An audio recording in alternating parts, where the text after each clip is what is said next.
As we all know, Cities Skylines 2 is just under 2 months away, and as the days go by, we are learning more and more about this new chapter in the Cities Skylines saga. This isn't a list of things you can easily learn yourself with a quick Google, when the game comes out, what platforms it's on, etc, etc. No, this is about the finer details of Cities Skylines 2, and what it has to offer. I've scoured all I can from other YouTubers who've managed to get hands-on access to the game, soaked up everything I can from the game dev diaries, and put it all here in one convenient space. So let's find out what we know about Cities Skylines 2 so far. It's a true sequel rather than just a glorified facelift. From everything we've seen so far, this is a new Cities Skylines game, but it's different. Very different in some areas. You aren't just getting the same base Cities experience, you're getting something brand new, something more advanced and comprehensive. In the modern gaming market, this is actually quite the luxury, sadly, as while many devs seem to throw out sequels with some slight modifications, Cities 2 seems to be a real, true sequel with love and work put in. The developer has taken inspiration from popular quality of life mods and integrated them into the base game, meaning there is less need to mod your game to enjoy it. For a majority of Cities Skylines players, the base vanilla experience of Cities 1 was limiting, and people would eventually stumble down the mod rabbit hole and find a world full of improvements available to add to your game. Well, it seems that Colossal Order has taken on some of the most popular mods and integrated them into the base game. We've seen evidence for the Realistic Populations mod, the Daylight Cycle mod, the Rush Hour mod, and the Complex Road Rules mod, just to name a few. So does this mean mods are dead? No, not at all.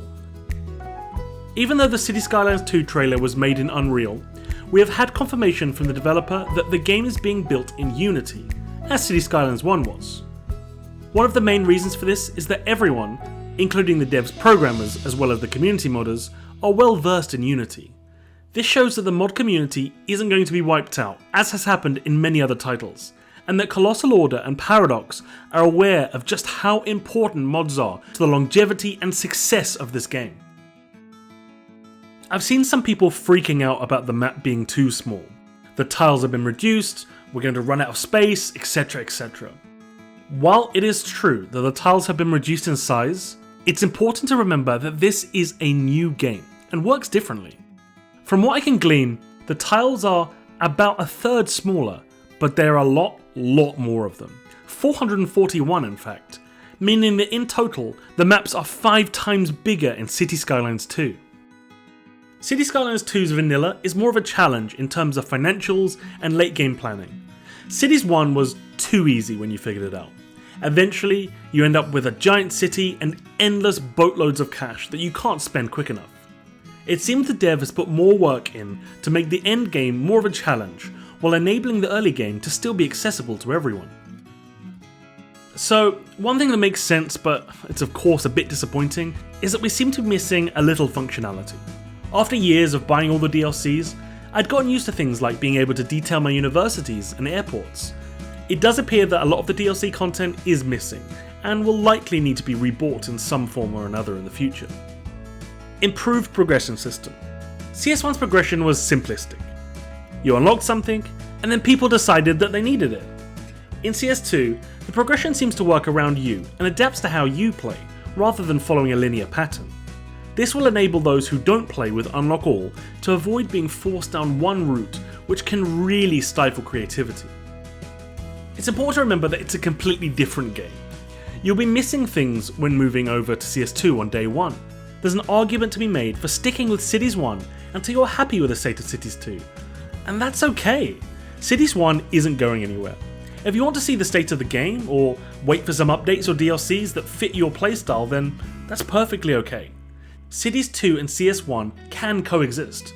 Obviously don't expect many, if any, updates to Cities 1 after CS2 releases, but they're not going to just bid farewell to the game, and it will likely still have a small but dedicated audience for years to come. Finally, console players are being prioritised this time. No waiting extra time for console DLCs, everyone is treated the same. One of the major pain points for many during Cities 1 was felt by console players, who always felt like second-class citizens, having to wait months, even over a year, for PC updates to make their way to console. not having the ability to mod their games, and not being able to easily share their creations. Well, this time it seems that this will not be the case, as Colossal Order and Paradox are making an effort to keep every platform equal. Fantastic. Well, that's it for now. There'll be more stuff as more dev diaries are released, so make sure to subscribe, ring the bell to be updated with more Cities 2 content as it releases. And I'm not done with Cities 1. I still have a bunch of content to celebrate the life and the greatest creations that have ever happened within Cities 1 before Cities 2 releases at the end of October. So stick around. Until next time.